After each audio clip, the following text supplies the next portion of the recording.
होली की आत्मा। बचपन से शहर में रहने वाला मनोज इस साल होली की छुट्टियों में अपने गांव दुर्गापुर वापस आता है, जहां उसे देख पूरा गांव खुशी से झूम उठता है। जब गया था तब इतना सा था और अब देखो कितना बड़ा हो गया है।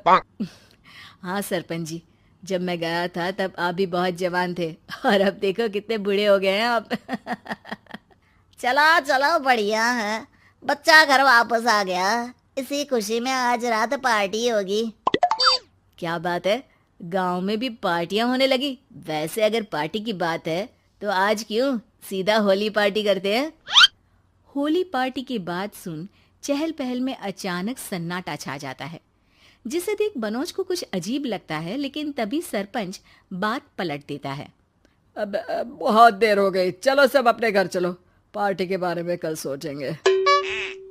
मनोज भी मम्मी पापा के साथ घर आ जाता है, पर होली पार्टी और उस पर पूरे गांव की खामोशी वाली बात अभी तक उसके जहन से निकलती नहीं। पापा, होली पार्टी की बात पर सब चुप क्यों हो गए थे? अरे होगी उनकी कोई अपनी बात, मुझे गांव की पंचायत ही थोड़ी पता है। थक गया हूँ, चलो सो जाते हैं, कल बात करते हैं। पापा की बात मानते हुए मनोज भी सोने चला जाता है। आज तो छुपा लिया, लेकिन हफ्ते बाद जब होली का दिन आएगा तब इसे कैसे रोकोगे? अगली सुबह सूरज के साथ ही मनोज भी गांव घूमने निकल जाता है, जिस पर रास्ते में उसे अपनी ही उम्र के कुछ लड़के भी मिलते हैं, जिनसे दोस्ती कर अब वो उनके साथ घूमने लगता है। इसी तरह कुछ दिन बीत जाते हैं और होली नजदीक आने लगती है। दोस्तों, होली में 4 दिन ही बचे हैं, पर गांव में उसकी कोई तैयारियां क्यों नहीं दिख रही? क्योंकि यहाँ होली नहीं मनाई जाती। अरे पर ऐसा क्यों? वो राजा भूषण। अरे तुम 4 दिन के लिए आए हो, क्या इतना सोच रहे हो? चलो कुछ खाने चलते हैं। इसी के साथ एक बार फिर होली की बात को टलते हुए देख मनोज को शक होने लगता है। वो घर पहुंचते ही इंटरनेट पर अपने गांव और राजा भूषण के बारे में जानकारी निकालने लगता है। क्या? मुझे आज तक ये नहीं पता था। ऐसा कैसे? किसी ने मुझे कुछ बताया क्यों नहीं? सारी जानकारी लेने के बाद मनोज गांव वालों या अपने मम्मी पापा से कुछ पूछे बिना खुद ही उसकी सच्चाई के बारे में छानबीन करने लगता है, जिसके चलते वो राजा भूषण की हवेली में पहुंचता है। वाह, क्या हवेली है यार। पर क्या यहाँ सच में कोई भूत है? हेलो भूत जी, कोई है क्या? हम इस साल गांव में होली सेलिब्रेट कर रहे हैं, क्या आप उस पर थोड़ा इंटरव्यू देंगे?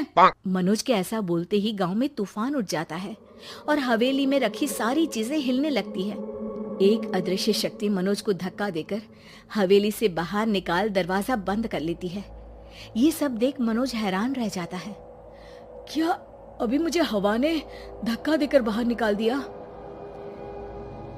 मेरे होते हुए इस गांव में कभी होली नहीं मन सकती, इसलिए दोबारा ऐसी कोशिश भी मत करना, अंजाम बुरा होगा। आवाज सुन मनोज हैरानी से इधर उधर देखने लगता है, पर उसे कोई दिखाई नहीं देता। वो गांव वापस आ जाता है, जहां तूफान की वजह से सब कुछ तहस महस हो चुका होता है। आखिर ये तूफान आया कैसे? ना ऐसा कोई मौसम था और ना ही हमने होली का त्योहार मनाने की बात की थी। सरपंच की बात पर कोई रिएक्शन दिए बिना मनोज चुपचाप अपने घर चला जाता है। इस तरह देखते ही देखते होली का दिन भी आ जाता है और मनोज रंग लेकर गांव में निकल जाता है, लेकिन गांव पूरी तरह खाली होता है। अरे त्योहार का दिन है, धूमधाम की जगह मातम क्यों मनाया हुआ है?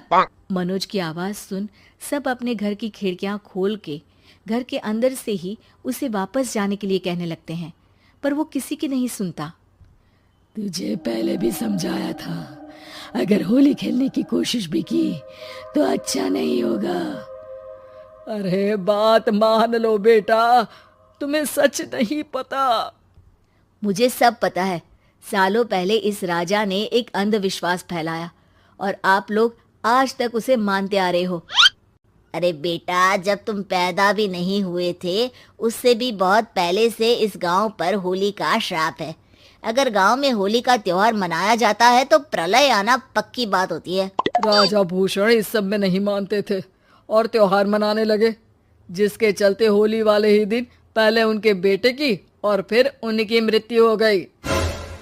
तभी से गांव की रक्षा के लिए उनकी आत्मा उस हवेली में रह रही है। सबकी बातें सुन मनोज उलझन में पड़ जाता है। सोचना भी मत मनोज, अगर तुमने इस परंपरा को तोड़ने की कोशिश भी की तो उसका परिणाम इस गांव और गांव के लोगों के लिए अच्छा नहीं होगा। मुझे भी यकीन नहीं हो रहा कि आप लोग एक बेतुकी बात को मानकर सालों से रंगों के त्योहार को मातम की तरह मनाते आ रहे हो। मनोज किसी की कोई बात ना मानते हुए पूरे गांव में रंग बिखेर देता है, जिसके तुरंत बाद वहां तूफान के साथ बिजलियां गरजने लगती है। अचानक मौसम में ऐसा बदलाव देख जहां मनोज कंफ्यूजन में आ जाता है, वहीं गांव वाले डर से सहम जाते हैं।